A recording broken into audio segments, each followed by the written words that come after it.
चलिए फ्रेंड्स, अब हम लोग क्वेश्चन को देखते हैं। इसमें से दिया है 6वां नंबर क्वेश्चन कि सबसे छोटी पूर्ण संख्या क्या होती है, जिसमें से पहला ऑप्शन है ए 1, बी दिया है 0, सी दिया है 2, डी दिया है इनमें से कोई नहीं।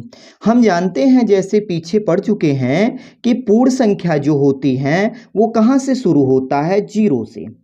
तो 0, 1, 2, 3 डॉट डॉट डॉट मतलब अनंत तक। तो सबसे छोटी पूर्ण संख्या क्या हो गई? 0। अतः हमारा ऑप्शन कौन सा सही हो गया? बी।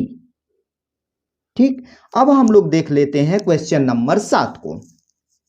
क्वेश्चन नंबर 7 को में दिया है कि दो क्रमागत सम संख्याओं में अंतर कितने का होता है।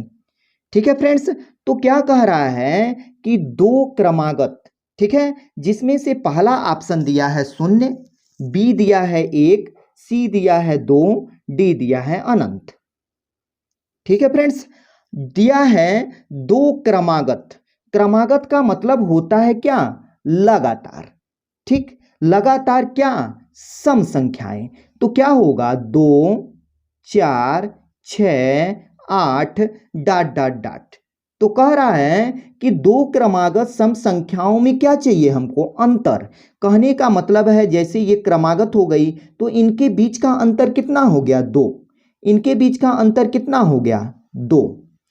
ठीक, तो अंतर हो गया 2 2 का आ रहा है। तो अतः हमारा ऑप्शन कौन सा सही हो गया? सी। ठीक है फ्रेंड्स, अब हम लोग देख लेते हैं क्वेश्चन नंबर 8 को। 8 में दिया है दो क्रमागत विषम संख्याओं में अंतर कितने का होता है। ठीक है, तो दो क्रमागत विषम संख्या, तो विषम संख्या क्या होती है देख लेते हैं। और इसमें दिया है पहला ऑप्शन 0, बी दिया है 1, सी दिया है 2, डी दिया है अनंत। तो हम लोग देखते हैं विषम संख्या। विषम संख्या क्रमागत में क्या होती है? 1, 3, 5, 7 डॉट डॉट डॉट। ये क्या है? विषम संख्याएं हैं। तो कह रहा है इनके बीच का दो क्रमागत हो गया, विषम संख्या हो गई, और इनका क्या करना हमको? अंतर।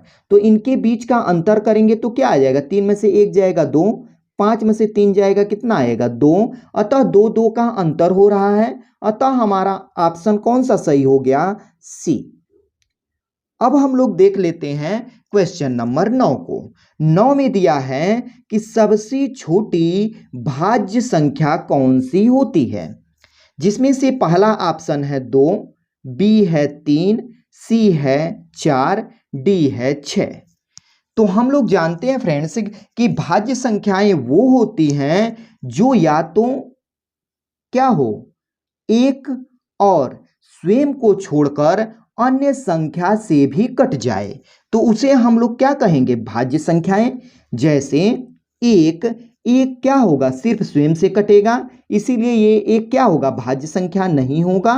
अब देख लेते हैं 2, 2 भी सिर्फ क्या होगा? स्वयं से कटेगा, इसलिए 2 भी भाज्य संख्या नहीं हुआ। ऐसे ही देख लेते हैं 3, 3 भी क्या होगा? सिर्फ स्वयं से कटेगा, इसीलिए 3 भी भाज्य संख्या नहीं होगा।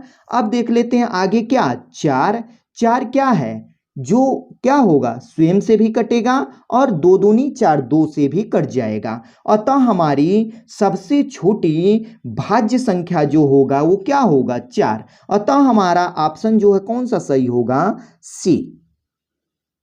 ठीक है फ्रेंड्स, अब हम लोग आगे देखते हैं। जैसे दिया है 10वां नंबर क्वेश्चन, शून्य है। शून्य परिमेय संख्या है, अपरिमेय संख्या है, ए तथा बी दोनों है, इनमें से कोई नहीं है। तो शून्य क्या होता है? जैसा कि हम जानते हैं, ये शून्य लिख दिए। ठीक है, हम जानते हैं कि किसी भी संख्या जो केवल एक बार है लिखा गया है, जैसे 2, 4, 5 ऐसे ही है, तो उसके नीचे जो है एक जो है हर रहता है, जो क्या होता है? हमेशा छिपा रहता है। ठीक है फ्रेंड्स, तो ये होगा क्या? जैसे हम इसको अगर हम भाग देते हैं एक में, 1 से 0 में, तो 1 0 यहाँ कितना? 0 बार गया, तो ये क्या हो गया? कट गया। ठीक है, तो ये क्या हो गया? परिमेय संख्या हो गई। ठीक है फ्रेंड्स, तो क्या होगा, हमारा ऑप्शन नंबर ए जो है वो क्या होगा, सही हो जाएगा। शून्य क्या होती है, एक परिमेय संख्या होती है। ठीक है फ्रेंड्स, अब हम लोग मिलते हैं फ्रेंड्स नेक्स्ट वीडियो में। Thanks friends.